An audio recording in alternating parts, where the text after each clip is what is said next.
Your best enemy is your inner me.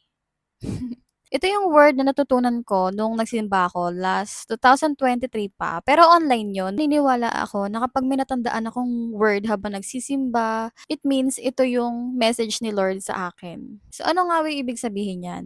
It means yung matinding kalaban mo is hindi yung mismong mga kaaway sa paligid mo, kundi mismo yung sarili mo. Aminin natin, may mga weakness talaga tayo na minsan nagfo-focus tayo sa weakness natin. For example, ako dati mahiyain talaga ako, hindi ako sanay sa maraming tao. Parang, alam mo yun, introvert. Dumadating sa point na kapag naiisip ko yung weakness ko, ayaw ko na siyang gawin. Kumbaga 'pag nag-aaway ikaw, pati yung weakness mo, mas malaki yung weakness mo kaya hindi mo na tinutuloy and dumadating sa point na hindi mo na nagagawa yung mga pinagpe-pray mo. For example, nag-pray ka kay Lord na, "Lord, ganito, ganyan," and then gusto siyang ibigay ni Lord pero mas nangingibabaw yung weakness mo, yung kahinaan mo kaya hindi mo na siya gagawin. So, halos karamihan nagfe-fail dahil mas nagfo-focus sa weakness. Kumbaga parang pino-point natin na mas kilala ko yung sarili ko kaya alam ko kung ano yung bagay na hindi ko kayang gawin. Kung kilala mo yung sarili mo, mas kilala ka ni Lord kaysa sa sarili mo.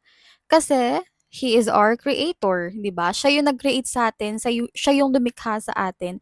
So siya yung mas nakakaalam. Sa John chapter 1 verse 35 to 42, dito tinawag ni Jesus yung kanyang first four disciples. Sa verse 42, sinabi ni Jesus kay Simon na, "Ikaw ay si Simon na anak ni Juan.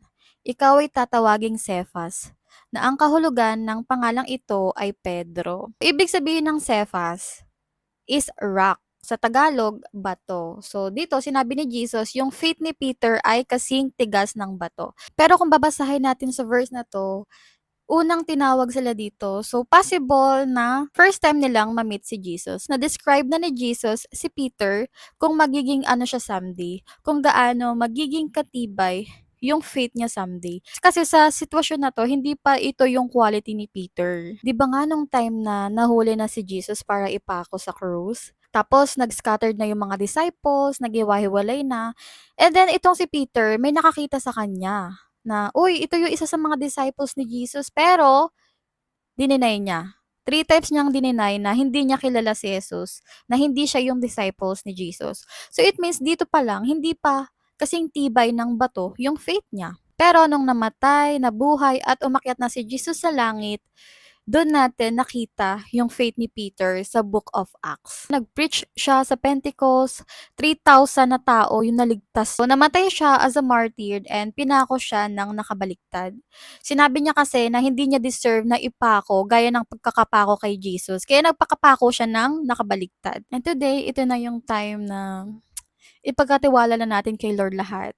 Hindi mo kailangang isipin na, bakit si ganito, magaling sa ganito, buti pa si ganyan, bakit ako, weakness.